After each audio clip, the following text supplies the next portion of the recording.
Hello, everybody. Welcome to At Home with George, the live 2-year anniversary edition.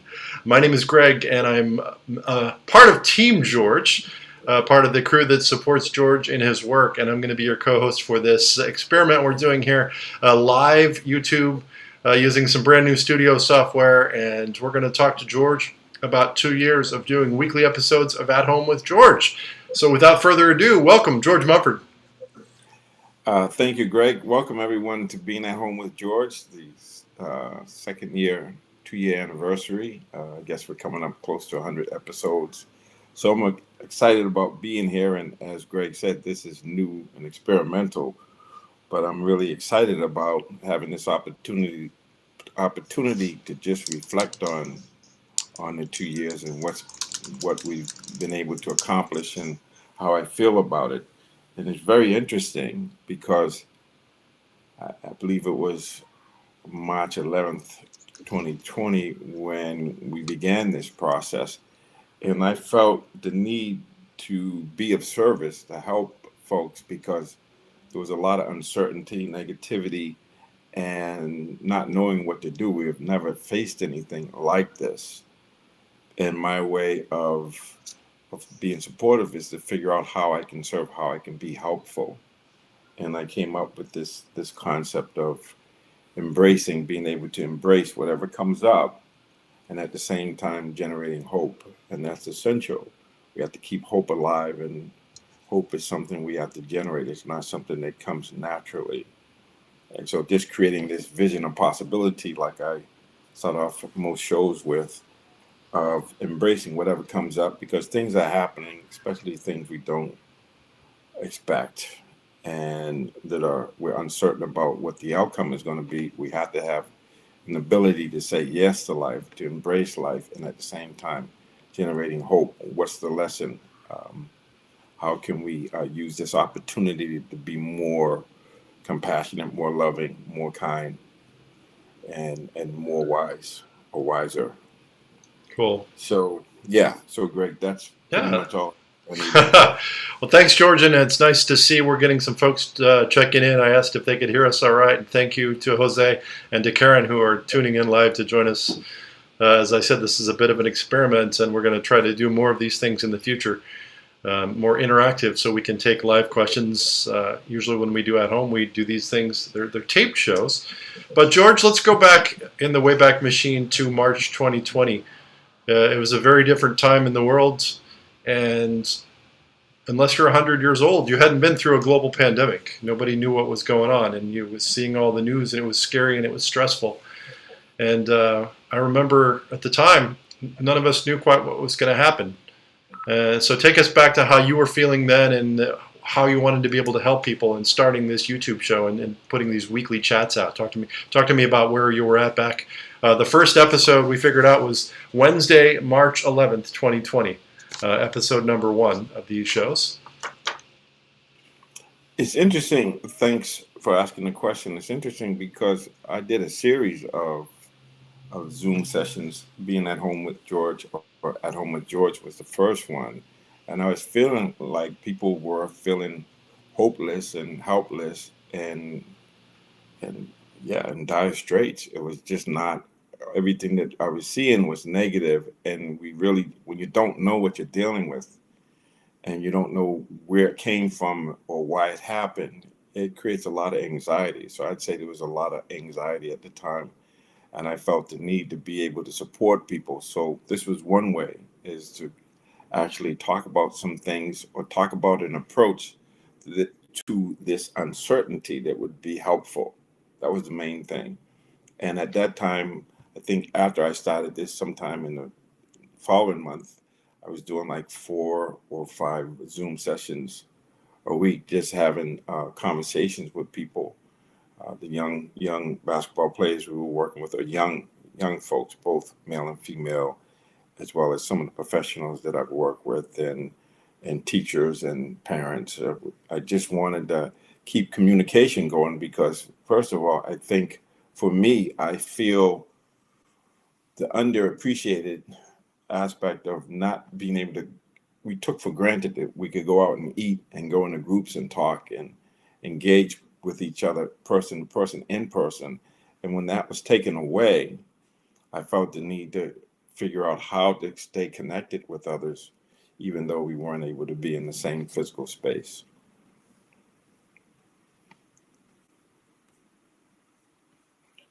You're muted, Greg. So, haha, we're back.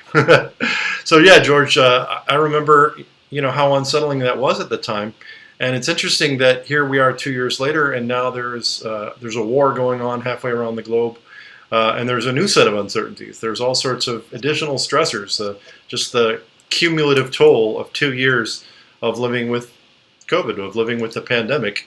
And is this thing ever going to end? Is it ever going to go away? And what's going on in the Ukraine, and what's going on, with the economy and gas prices, and so I think the takeaway for me, George, is that at the time we had a particular set of stressors. We had COVID that you talked about, and maybe the lesson is that at some point, and there's always going to be something.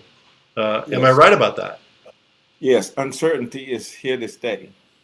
Impermanent change. Those things they're always there. It's just that we have an illusion that things don't change. And for the most part, we can keep relating to things in a way as if they haven't changed, but they do change.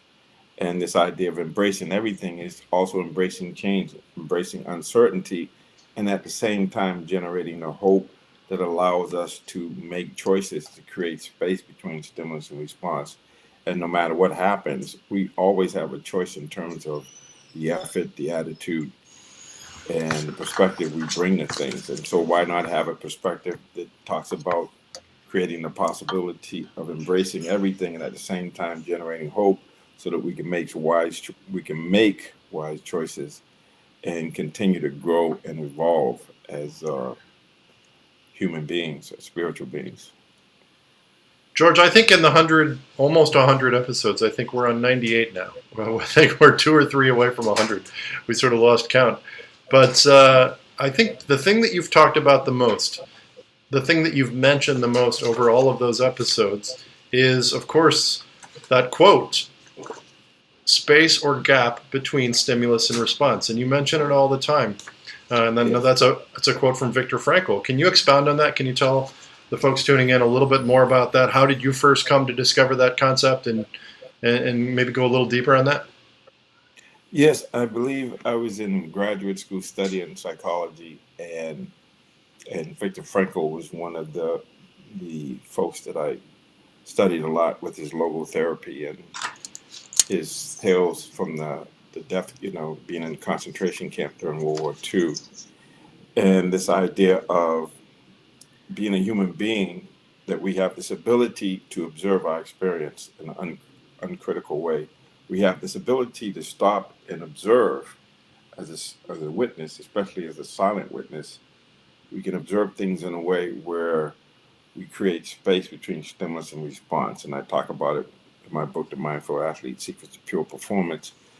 Those superpowers, or like things like self-awareness, gives us the opportunity to reflect, self-reflect, and also helps us to just really anticipate and use our imagination to have concepts and to think about, okay, so this is what happened. How do I want to have this space where I'm not reacting, where there's no space between stimulus and response, but I'm responding by observing things and letting things speak to me in a way where I can get the intel before I make the move, and that I'm able to see things in new and fresh ways, so that I'm not interrupting the perceptual process. I'm actually creating space to just let things speak for themselves, or let things happen, and then in the being still and silent, there's a knowing when or what to do. Cool. Thanks for explaining that. That's great. And I know that concept just continues to come up and be applicable again and again and again, and I know it will as we move forward. Want to shout out to Karen Thompson. She wrote in the comments that she said, George, we needed to hear your words. It helped us to choose balance versus craziness. So appreciate you sharing that, Karen. Yes, thank you. And that is exactly what it is being able to be in the eye of the hurricane, I like to say, or to pause to be able to see things in a way where we're looking before we leap. And we actually, there's something about when we can slow things down and we're not on automatic pilot, we're not in survival mode, that we're able to just have the patience to just allow ourselves to get the information before we act blindly or without intention. Excellent. George, we were looking back at the statistics, and it's really amazing. We started at zero. We had zero subscribers to the YouTube channel when we started this 2 years ago. There's now 2,500 subscribers, almost 35,000 views, and it's just been really heartening to see that. I know you've talked about that a lot. And when we look at the overall statistic for the episodes, the most watched episode of the 98 is something called, it's a breathing exercise. It's a short breathing exercise, and it's called Make the Next Play. What does that mean to you? What does Make the Next Play mean? Yes. This comes from a variety of sources, but the reality is, especially when you're an innovator or you're moving out your comfort zone, we can't see, even though we might have a goal of reaching a mountain, we can't really see the top of the mountain. But what we can see is what's in front of us. And so making the next play is just doing, I think I read this from, I don't know if it was the Bible or whatever. It says, do what you know to do, and the next step will be given to you.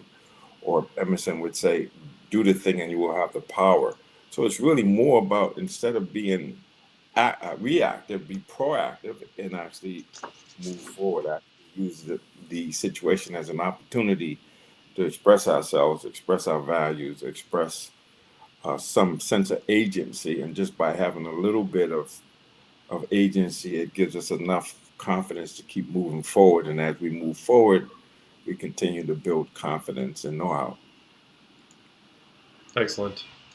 Want to shout out to Michael Gerson, who's on the broadcast checking in. He says, "Good afternoon, everybody. Love you, George. Thank you. Much love." So great to have you here joining us live today, Michael. Yes. George, one of the concepts that at some point, this wasn't overt at the beginning, but at some point we started framing this thing. You started talking about this idea of embracing whatever comes up and then generating the hope. And those seem to be opposing concepts at first glance. If you're just sort of hearing those for the first time, you think, well, don't I have to do one or the other? Don't I have to, either just stick on the bad stuff that's happening, the challenges, or go to the other side? But you always talk about the must, of doing them both together and doing both. Talk to me about that. Yes, it's about balance. It's going back to my Tai Chi training, where when you do a movement, you have to, from moving up, you gotta both think up and down. So it's about balance. So you gotta embrace everything, and that means everything, the good, the bad, whatever we call it, however we want to label what's happening.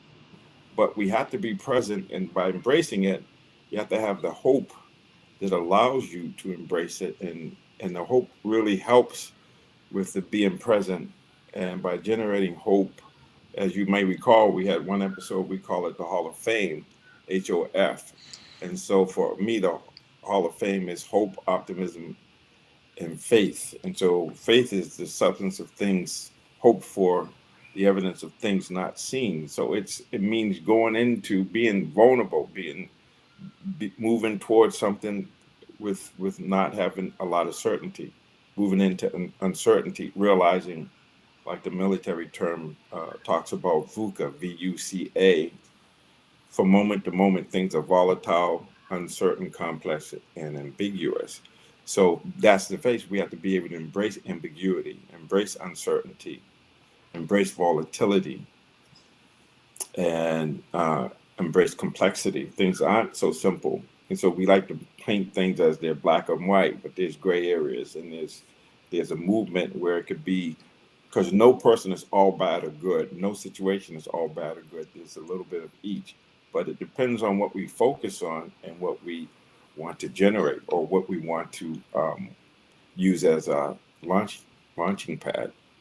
And so if we focus on love instead of fear, then we're in a growth mindset and we can learn. And it's an opportunity to learn something and actually to express more of our masterpiece, more of our latent abilities. And so I believe in that process. It's been my experience, so why not share it with others?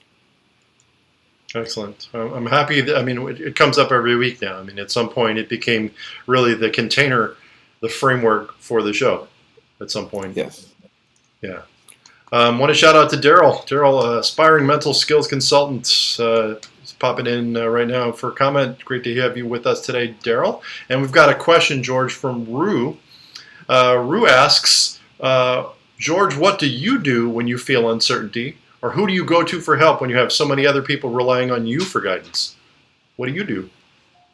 Yes. Well, I have friends and I have colleagues that I could talk to, but the first place I go is I go inside, I be still and know. There's something about just being silent and being still and allowing the wisdom that's inside that eye of the hurricane I talk about to express itself. And then I can confirm it talking to other people or whatnot.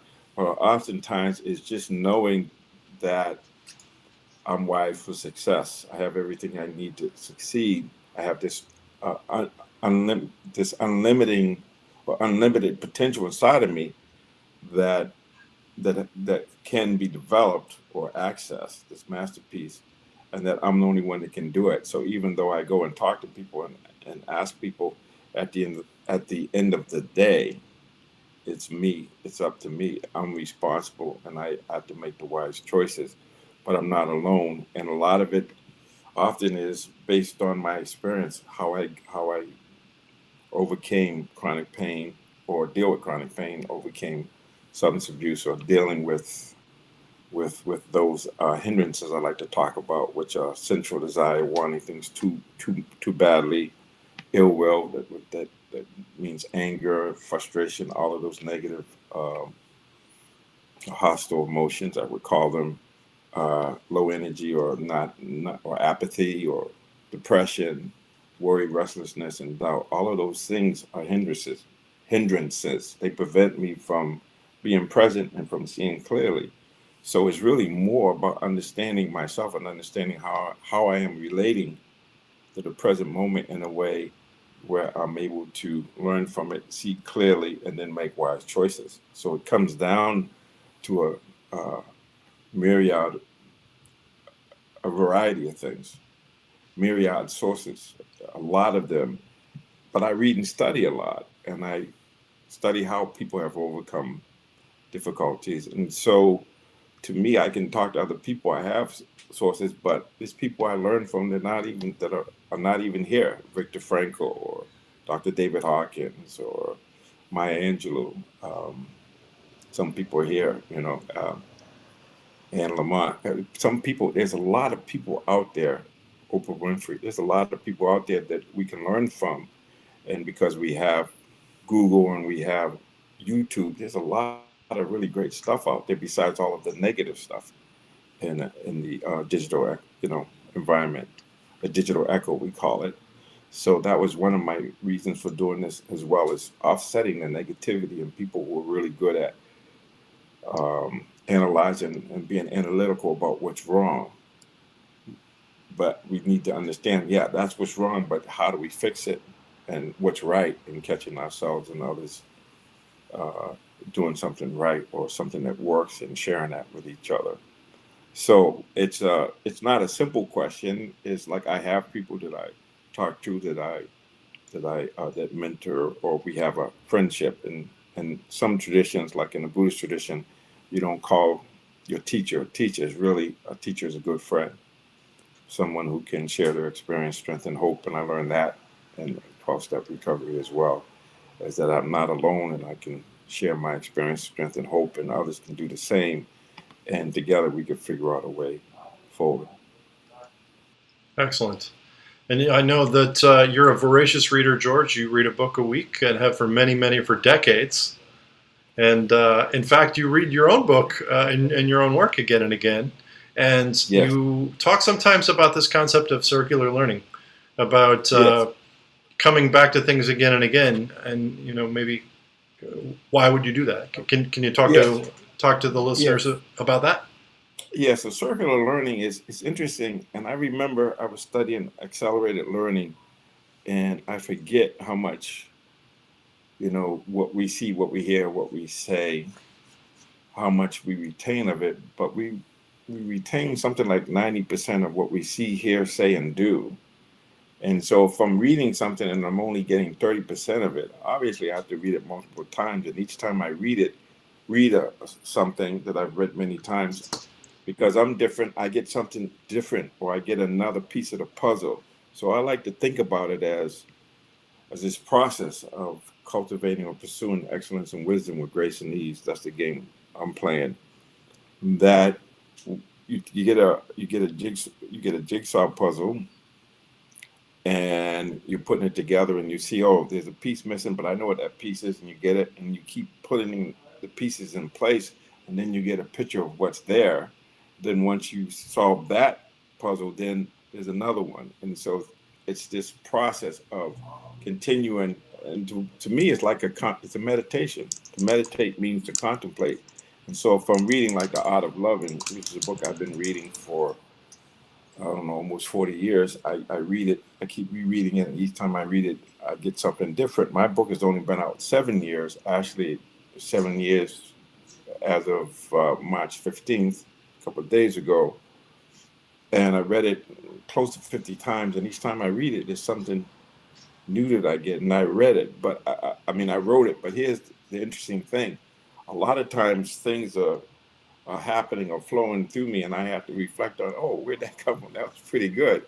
So when you're being spontaneous and you're being in flow, you're not really noticing how you're doing. You're just focused on what you're doing, or you're allowing things to happen. So I like to reread and even listen to things multiple times, because each time I listen, I get a deeper understanding. And that's one of the reasons I love about having done all these episodes. I feel like each time I do it, I learn something new and different, and I learn how to say things in different and new ways. And so that whole process of being pursuing excellence and wisdom with grace and ease is about just being seeing life as an adventure, and just being a learner, being someone who's seeking to understand. I'm a seeker.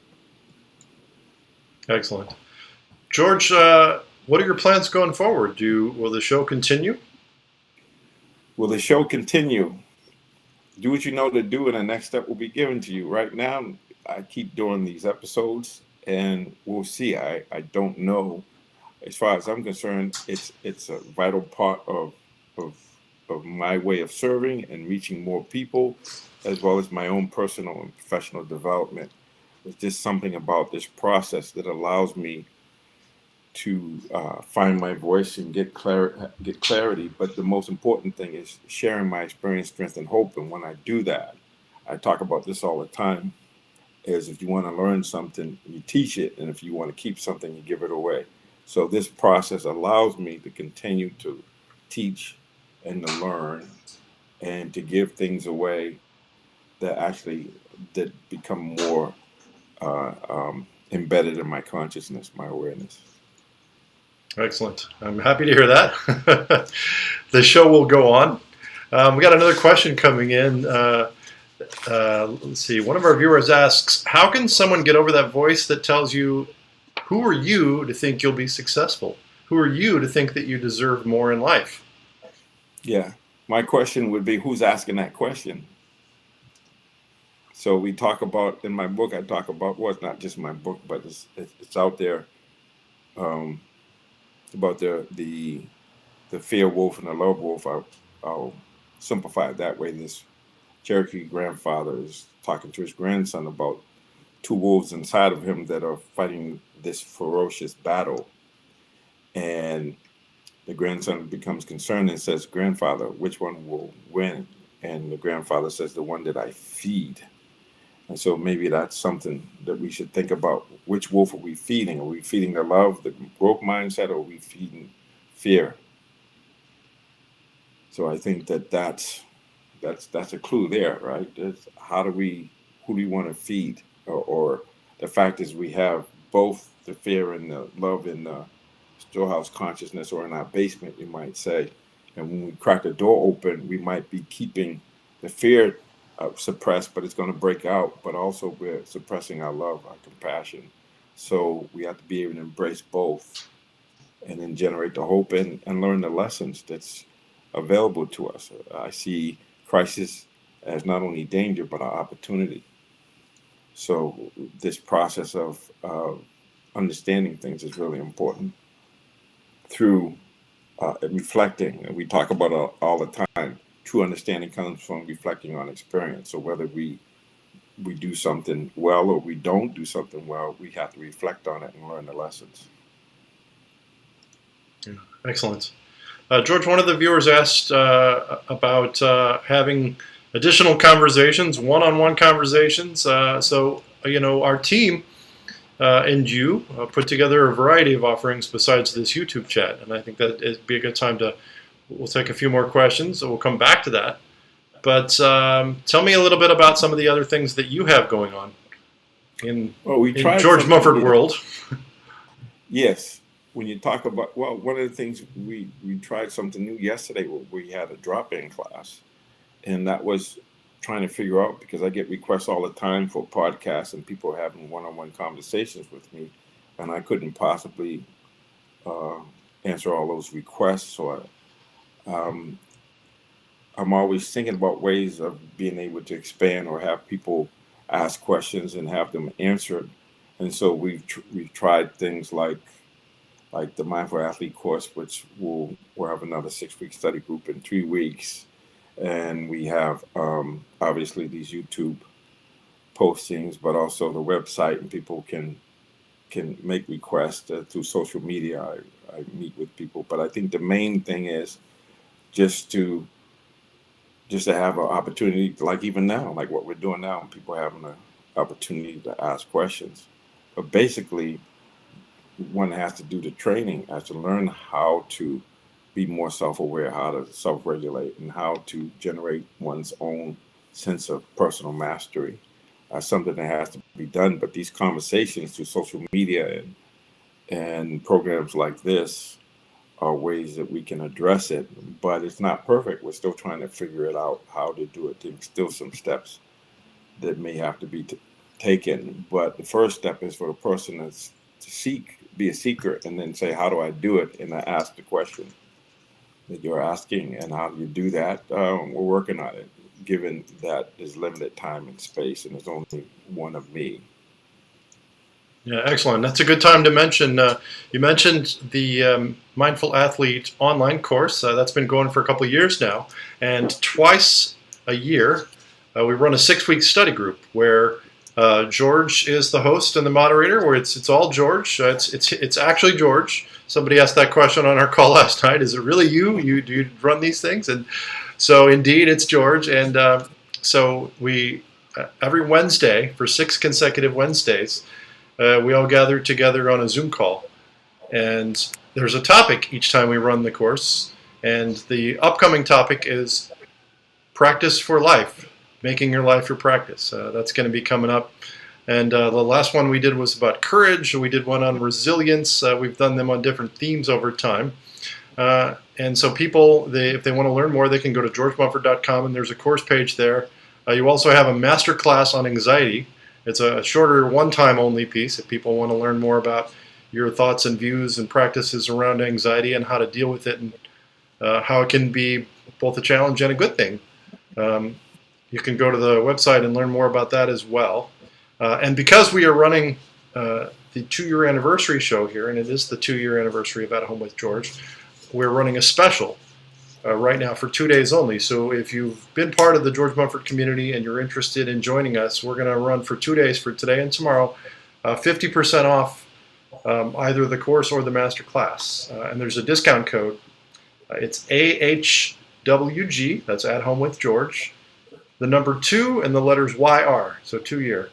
So if you need that code, I'll pop that into the chat room here, or you can email us at connect@georgemumford.com and we'll send you more information. But it's a special we're running for members of our community who are interested in going deeper with George and want to do one of those the offerings that we have right now.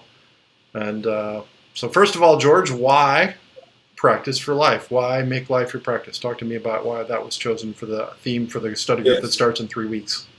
Yeah, thanks for asking the question.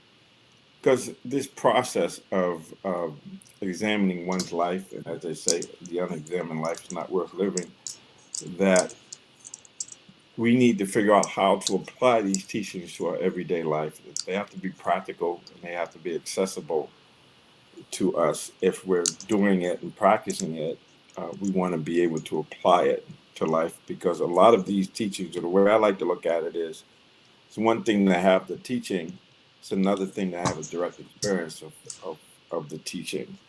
And so to the degree that we can apply it to our daily life, and we realize we practice for life and life is our practice, so that we're not having these dualities, like if you're playing basketball or if you're at work and you're really good at your work and you apply it there, work, but then there's love and play, as Sigmund Freud talked about. His intention was to help people work, love, and play at their highest capacity. So that's what I'm interested in, helping people work at love and play at their highest capacity. And the way to do that is to be the teachings, become the teachings, and apply them all the time, so that you're not having this false dichotomy of, okay, this is what I'm doing in my personal practice, and then you go and interact with others or go to work or you're involved in recreation, but you're not bringing that way of being into everything. So it becomes a way of being and not so much a doing. Excellent. Well, looking forward to starting that conversation with our community. We always have a nice, healthy group that gathers together every Wednesday, and we've got some folks that have been with us for a couple of years on the course. They come back again and again, which is really heartening to see that. They like you said, they want to do circular learning. They want to embrace that concept, and they love being part of the online community that you've been building. You've been building that for several years now, and it keeps getting more and more. And there's homework, and there are practices that are shared, and a meditation, and more meditations on the way, and all sorts of additional tools. So, looking forward to starting that. Greg, I just want to mention that all of these, we've been doing this for 2 years. So when you sign up for the course, you have access to all of those 6-week study groups that happened. I think we had 4 or 5 of them. I don't remember how many, but at least 4. So you have access to all of those. And if you're in the study group and you can't attend all of the sessions, they're all recorded and available to you. And so and it's a lifetime. It's not like, okay, you've done this 6-week study group, you can't participate in any future ones. The idea is to be able to cultivate that community and keep coming back. You only have to pay once, but then you're a lifetime member of the online course. Yep. Excellent. Thanks to Daryl for posting. One of the viewers asked if we could give the code in, and Daryl just pasted that. If you're watching live, you can look down in the comments, or if you're watching the replay anytime afterwards, you can check out the comments. So yeah, thanks for sharing about the course. And at the end of the video here, we're going to run a little 2-minute preview, where it's a preview video where you kind of show what happens and talks about that. We'll run that at the end. But I want to get a couple more questions while we're right in the middle of this. George, what do you think you have learned yourself from doing these every week? What's been a takeaway for you in having these weekly episodes? Well, I think I've learned a lot because I'm teaching about life and about things, and our process is very interesting because it's fairly spontaneous. You and I sit down and we ask ourselves, what do we need to talk about? And it's usually what I'm going through, or what we sense from ourselves, from Greg and myself, or just what we're picking up from folks that I work with and other folks that I interact with. And so I'm learning how to communicate better. I'm learning how to have more clarity. But I feel like I'm practicing what I preach, and I feel like each time I do it, I get better. When I mean get better at it, I mean that I get more clarity. The words I use, how I communicate, gets better. And what I'm teaching it becomes part of my being, part of my consciousness, and that it actually allows me to see more opportunities to actually practice these principles in all my affairs, everything that I do, work, love, and play. And so I feel like then I'm also, but the main thing is I'm interacting with people and I'm being of service. I think that's the most important thing. Is I didn't see it as I just saw it as something that I felt like I needed to do. But I think serving is huge. It's a big part of my ability to access my masterpiece within. Of course, it's obvious prayer and meditation help, but the service thing is huge. Being a service, helping someone else, and I'm helping myself. So all that I give is given to me. So if I'm giving you love, love is coming back to me. That's not why I do it. I do it because it's the right thing to do. But to be more loving, to have more positivity, more how to, and we have masterpieces that if we access those, we'll have the creativity and the full aliveness that we seek. Yeah, that's excellent. I want to shout out to Tina, a longtime member of our community who's just been awesome, very involved in our community. She's checking in on the call, and great to see Tina on the live broadcast today. So, and thank you for all that you do, Tina, embracing in these concepts and teaching them yourself. And that's what it's all about, having a community of people who are taking these concepts and not just reading about them, but living them, really turning them into their own life, as you just talked about, George. Yeah. Lady T. Excellent. Karen says, where can we purchase the book? The Mindful Athlete book is available on Amazon, barnesandnoble.com. I think it's translated into Spanish, Italian, a few more languages. George, anywhere else? I know if you go to georgemumford.com, there's a book tab. You can find it there. So it should be fairly easy to find. And I know that, George, one of your goals is to continue to serve more and more people, around the globe, not just in the United States, but really around the globe. And so when we run the 6-week study groups, we do a couple of those sessions at different time zones so our friends in the Eastern Hemisphere can tune in. Talk about why that's important. Yes, it's important because there's people from all around the world that are staying up late or whatever. So we normally run I think we run 4 to 6 at 8 p.m. Eastern time, which will be 5 p.m. West Coast time, and of course you have Central and all the other time zones. But then we run it twice during the 6-week cycle at 12 p.m. so the people over in Europe and other places can participate at a reasonable time. And so it's important, and of course everything is in flux. We're responding to the need and trying to get the intel we need so that we can serve people better and what times work the best, as well as what we're offering, what works, what doesn't work. We need all of that. Because we'll embrace that and we'll make things better. But the communication part of it is really important, the feedback. And so we're figuring this out as we go along. Yeah. George, when you look back at these 98 episodes, do you have a favorite? Do you have one that really kind of sticks with you long after we've done it? That's interesting because the way I process it is I'm usually spontaneous about it. So I have to listen to the tape or read it, or watch it. I don't know if I have a favorite. I think what to me counts is when I feel like I was fully able to express myself in a way that I feel has been helpful and people respond to it because I'm just being as authentic as I can. So that's the main thing for me, is how much it's helping me to be more authentic, more clear, and finding my own voice. So I look at it as a process, not anyone that's my favorite. I don't think I have a favorite. I just think that when I can just be fully in the moment and fully deployed, that's my reward. That's excellent. George, one of the things I think that we hear all the time is, you are known as a performance and mindfulness expert.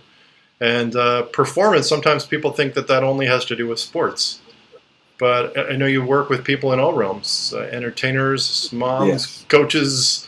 I mean, it doesn't matter. CEOs of businesses, pretty much people in any field, any walk of life of from Yale to jail, I think he once said, of Yes. all people of all stripes. So talk to me about what is your definition of performance? Because I Well, think you that's could. something that Yes. Thank. people clarify that. Yes.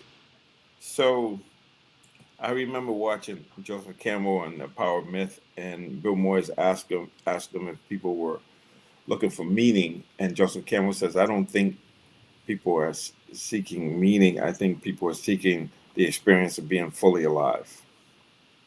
And so, to me, I think that's what it's about. It's about being fully engaged, fully deployed.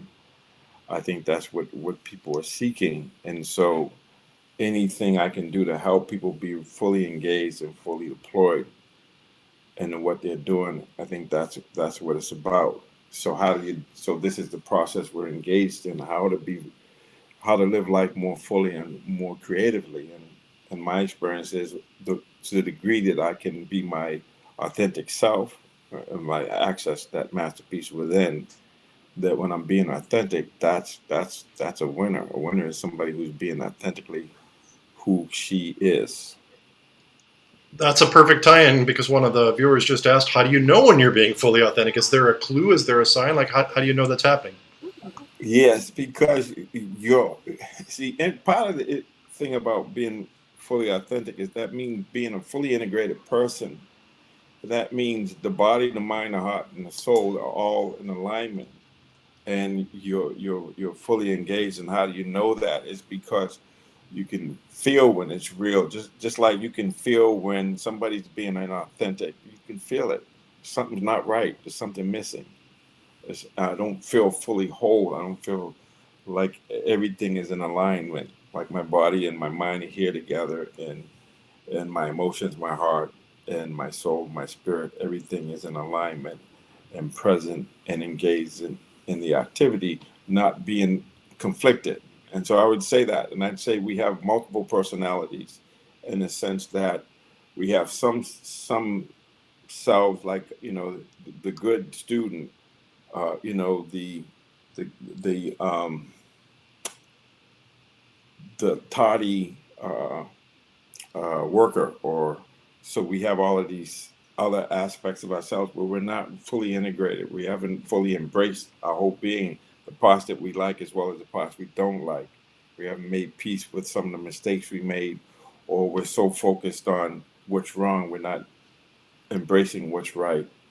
And so I would say it's being whole, it's being a whole person, and that is, and you can feel that, but it's so unusual that you're right. We have to know, how do I know when I'm being present? And I'd say one of the main things you'll know is there won't be any self consciousness about how you're doing. Like when you talk to people being in the zone, time and space disappears, and your sense of self consciousness is gone. You're just there. Things are happening, and you're in the flow. You're not even there. And so one of there's a lot of clues, but one clue is you're not concerned about I, me, and mine. You're just there, and you're just being without having to do anything or be anybody other than yourself. And so we know when we're not, when we're conflicted. We know, but we have to be inside, not out here. We have to tune in, and there's a way of feeling whole, and that's what health is being whole, being a whole person. That's a great answer, and really happy that somebody asked that question. That was perfectly timed, and all of it. It's funny, but talking about being fully authentic. That's the quote you put out on social media today. You were just telling me this morning. You said, it's not about it's not about the results. It's about being authentic. And voila, here it comes up. So Yeah, and that's really important, because if I'm comparing myself to Kobe or Michael, or to, I don't know, I'll say Brittany, uh, Brittany Griner, uh, um, or anyone. Um, Everybody's different. Everybody has a uniqueness. So it's about me just being able to walk away from a situation or a task and feel like I gave everything I had. I had this team, this basketball team that I work with. And the first year I worked with them, I think they were like 6-21, 6 wins, 21 losses. And the interesting thing about that team, I felt really good about that team because I always felt like they gave everything they had. So even though they didn't get the result they wanted, they were moving closer to their potential. And I remember Coach K from Duke talking about one team he had and how he was so proud of that team because he's had a lot of winners. But this team, because he felt like they were closer to their potential, they might have even over performed, but they would gave all they had and they were expressing themselves more fully. So there's something magical about that. I believe that's why we love sports because for a lot of reasons, but one reason is when we see somebody go beyond what we feel is humanly possible, it's something that hits us in a way where it makes us excited and hopeful about life. That's great. That's a wow. Yeah, there's a lot to chew on. We're 45 minutes in. We normally do these for 8 to 10 minutes, and so we've gotten really in depth. And I love that you're able to share an hour with the viewers here today and really get in depth on some of these things. So we're going to wrap things up here. I'm going to ask you one final question at the end. I'll give you a chance to ponder this, and we're going to watch a little promo video. We've talked a little bit about the course, the online course, and the spring session, and what that's all about. It's 2 minutes long, so we'll ask the folks to stick around for the 2 minutes here. But my question that you'll answer on the backside of the video is, if you had to leave people with one nugget, if there had to be one takeaway from all these episodes, from watching 100 episodes of At Home with George, what would that takeaway be? What's the most important piece of advice you could give them? And while you're pondering that, we're going to check out this video all about the Mindful Athlete course. Here we go.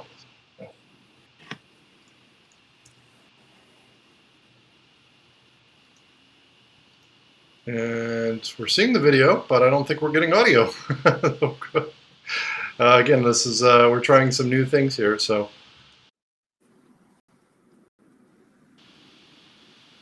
Does not look like our system audio is working. Well, we'll put in a link. We'll send people off to a link to check out this brand new promotional video that we've created.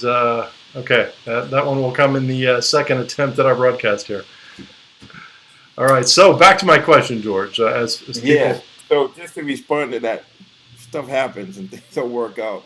And the idea is to keep it moving. Remember, make the next play. We talked about one of our favorite episodes. So doing that, so there's not any one thing. There's a lot of things, but the one thing I think people need to understand is they have a masterpiece within. That's the most important thing, that you're wired for greatness, for success. You're born to win, or whatever. You have what they call automatic success mechanism, ASM. And then one takeaway is that we have this unlimited potential that can be developed. So it's a three-part answer. Can be developed, but it can only be developed by you. And right. To the degree that we develop that, your life will reflect that. If you want to live life fully and creatively, then you have to develop that potential yourself. Right. With the help, and you don't have to do it alone, but it's an inside job. So we have the capacity, we have that masterpiece. That's the only thing we need to understand, is we have a masterpiece, and it's our job to develop it. So I talk about, you got to know yourself, to be yourself, to express yourself, to share yourself. That's excellent. Well, that's excellent. Sage take-home advice after almost 100 episodes. Yeah, just that's a great takeaway. And we had a few more questions that we're running out of time. We're not going to be able to get to today. There were kind of specific questions around some of your work and working with athletes and things like that. And I would ask people to check out. We do drop-ins periodically. Last night we just did the first one of a new series. And we'll open those up to all sorts of questions of any topic. So stick around. Go to georgemumford.com, sign up for our e-list, and there'll be many more opportunities to ask George questions. So we'll do more social media pieces like this. And George, I just want to thank you for your time today and sharing your wisdom with the viewers here at YouTube.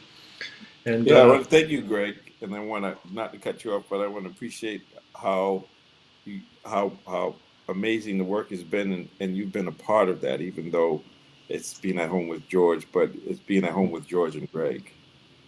Well, thank you, George. I'm honored to work with you and to be a part of your team, and it's been a joy and a blessing to do it every week, and I love doing this. And so yes, Eric just asked a question about one-on-ones. Eric, if you rewind the tape, we talk about that a little bit earlier in the conversation, and we've run out of time here, folks. So we're going to try one more time to watch the promo video. I think I've got the audio figured out. Karen pointed out that it's the full moon tomorrow, so